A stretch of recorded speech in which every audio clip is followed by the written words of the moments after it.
श्री राधे राधे दोस्तों, जय माता दी। कल नवरात्रि का तीसरा दिन है और तीसरे दिन माँ चंद्रघंटा की पूजा होती है। माँ चंद्रघंटा की व्रत कथा। चैत्र नवरात्रि के तीसरे दिन माँ दुर्गा के तीसरे स्वरूप माँ चंद्रघंटा की पूजा अर्चना का विधान है। माँ चंद्रघंटा अपने मनमोहक रूप के लिए प्रसिद्ध हैं।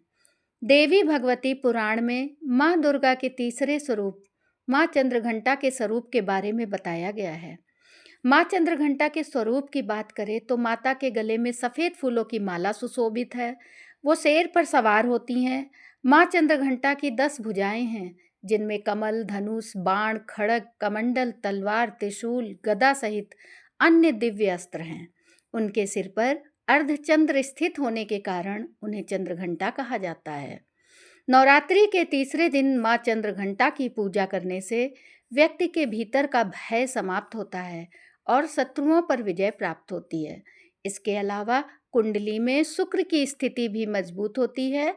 इसलिए नवरात्रि के तीसरे दिन माँ चंद्रघंटा की विधिवत पूजा करने के साथ साथ व्रत कथा का पाठ भी अवश्य करना चाहिए। ऐसा करने से शुभ फल की प्राप्ति होती है। चलिए अब हम जानते हैं माँ चंद्रघंटा की व्रत कथा।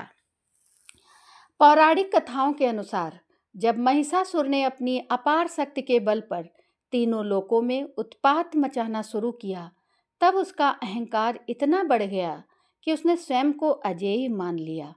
उसने इंद्रदेव को परास्त कर स्वर्गलोक पर अधिकार कर लिया और देवताओं को चारों ओर से त्रस्त कर दिया।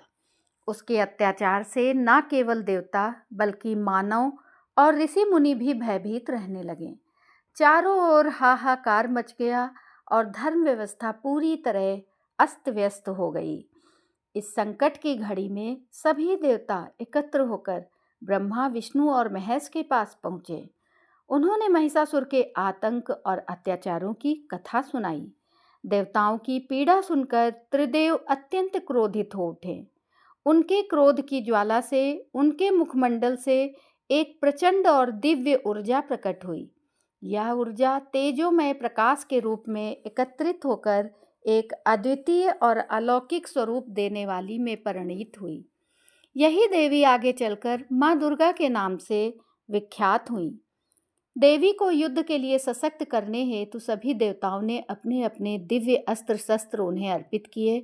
भगवान शंकर ने उन्हें अपना त्रिशूल प्रदान किया, भगवान विष्णु ने सुदर्शन चक्र, इंद्रदेव ने दिव्य घंटा, सूर्य ने तेज और तलवार दी, वायुदेव ने उन्हें वेग, वरुण देव ने शंख, अग्निदेव ने शक्ति, यमराज ने गदा और कुबेर ने अमोघ अस्त्र दिए। अन्य देवताओं ने भी अपनी अपनी शक्तियाँ और शस्त्र माँ को अर्पित कर उन्हें अद्वितीय सामर्थ्य से संपन्न किया।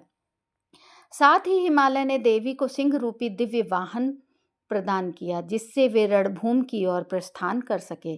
सभी दिव्य शक्तियों से सुसज्जित होकर माँ दुर्गा ने माँ चंद्रघंटा के रूप में प्रकट होकर महिषासुर को ललकारा। एक ओर असुरों की विशाल सेना थी और दूसरी ओर माँ का अद्वितीय तेज। युद्ध कई दिनों तक चलता रहा। अंततः माँ ने अपने त्रिशूल और अन्य दिव्य अस्त्रों के प्रभाव से महिषासुर का वध किया। महिषासुर के वध के पश्चात देवताओं और ऋषि मुनियों ने देवी का धन्यवाद किया और उनकी स्तुति की। देवताओं को उनके भय से मुक्ति मिली और तीनों लोकों में शांति और धर्म की पुनः स्थापना हुई। इस प्रकार माँ दुर्गा ने न केवल महिषासुर के आतंक से मुक्ति दिलाई, बल्कि ये संदेश भी दिया कि जब जब अधर्म और अत्याचार बढ़ेगा, तब तब दिव्य शक्ति धर्म और सत्य की रक्षा के लिए अवश्य अवतरित होंगी। तो बोलिए जय माँ चंद्रघंटा की जय हो। और माँ चंद्रघंटा का प्रिय भोग दूध है। दूध से बनी हुई खीर या दूध की बनी हुई कोई भी मिठाई उनको अति प्रिय है। तो आज के दिन यानी कि चंद्रघंटा माता के दिन, तीसरा दिन नवरात्रि का, आप दूध से बनी बर्फी या दूध से खीर या खाली दूध आप उन्हें भोग में अर्पित करें। और इनका मंत्र है, माँ चंद्रघंटा का मंत्र है, या देवी सर्वभूतेषु माँ चंद्रघंटा रूपेण संस्थिता, नमस्तस्यै नमस्तस्यै नमस्तस्यै नमो नमः।